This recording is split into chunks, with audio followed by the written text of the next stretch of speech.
On en connaît tous un peu quelque chose de cet ancêtre de La Rochelle. François a une réputation de grand explorateur. On l'a retrouvé jusqu'à Matane, on l'a retrouvé à l'île Bonaventure. Plus tard, on va le retrouver un tout petit peu aussi à Plaisance, à Terre-Neuve. C'était un audacieux, un intrépide. Et puis un jour, il décide d'aller à la baie de Jane, voir comment ça passait la traite des fourrures. Les Anglais n'ont pas apprécié ce geste.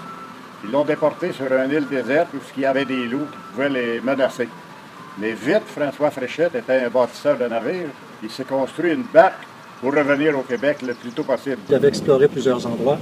On pense qu'il avait précédé d'Iberville dans ses voyages à l'Ébaie du Son notamment, qu'il avait un peu ouvert la voie à ses voyages. Par la suite, on le retrouve à partir de 1702, on le retrouve à Saint-Nicolas, là où il va finir par s'installer. Il a d'abord vécu à l'île d'Orléans avec sa jeune épouse Anne Leroux. Ensuite, pendant 12 ans, ils ont vécu en Basse-Ville, à Québec, et c'est là qu'ils eurent la plupart de leurs enfants. C'est seulement ensuite, quand il a 45 ans, il est pas mal vieux, qu'il est déménagé à Saint-Nicolas. Et là-bas, il est devenu un censitaire. C'est quelqu'un à qui on concède une terre pour l'exploiter. Et il doit en retour donner au seigneur de la terre certaines choses. D'abord, 3 jours de travail qu'il doit donner gratuitement au seigneur. Il doit aussi donner des rentes en argent et en produits agricoles. Et en plus, il doit aussi moudre son grain au moulin de la seigneurie. C'est pas mal. Et dans le régime seigneurial, ce qu'on devait payer au seigneur, ça dépendait du nombre d'arpents qu'on possédait sur le bord de l'eau.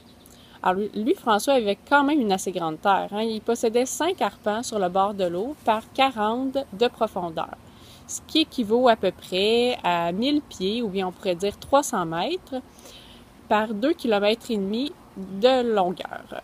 Alors, il payait. François Fréchette, lorsqu'il est arrivé en Nouvelle-France, avait déjà en main un métier, celui de charpentier de navire. Il avait un sens de l'entrepreneurship, vraiment. Il s'est associé avec son beau-frère puis des amis.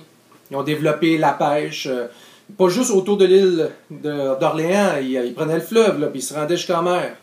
Ce droit de pêche qu'il avait acquis avec ses terres, ben, en tant que jeune immigrant, il en était très fier. La pêche, c'est pas tout le monde qui avait droit à ça. Le fils aîné, lui, de François, il s'appelait aussi François.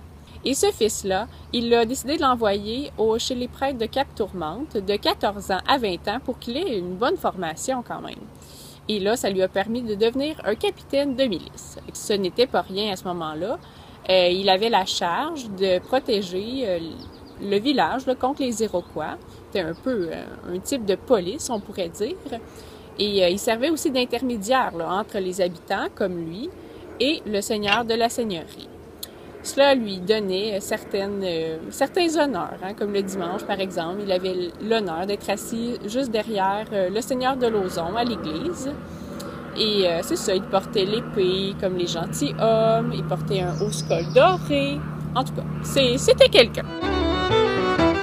Notre ancêtre François s'était fait remarquer par son sens d'organisation, son tempérament de chef, quand il faisait ses voyages sur le Saint-Laurent. Il y avait le gouverneur de Plaisance, un port maritime de Terre-Neuve, qui s'appelait Louis de Pastour de Côtebelle. Le gouverneur, il cherchait un intendant, une sorte de métayer. Plus que ça, il cherchait une famille débrouillarde qui avait l'expérience pour administrer les propriétés rurales. La proposition était intéressante parce qu'on promettait la moitié des revenus de la ferme. C'était pas à Port Terre-Neuve, mais François il était audacieux. On l'a choisi, il a dit oui. Puis il est parti avec sa femme Anne Leroux et 4 de leurs 12 enfants. Le plus jeune avait juste 3 ans. Alors il est parti comme ça en bateau pour Terre-Neuve. Je me demande comment c'était entre lui et sa femme. Quelle sorte de mari il était? Parce que Anne Leroux est aussi notre ancêtre. On ne vient pas rien que de François. François. Il n'y en a rien que pour François. Je l'aime bien, ce type-là, mais il ne devait pas toujours être facile à vivre, le monsieur.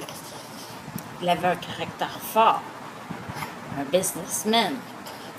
Mais avec sa femme, Ça devait pas négocier trop longtemps. Et puis, ils ont eu 12 enfants. 12 enfants! Mais qui les a élevés, ces enfants-là? Elle était toujours partie. Je pense que Anne Leroux devait être toute une femme. Et puis, j'espère quand même qu'il était doux avec elle.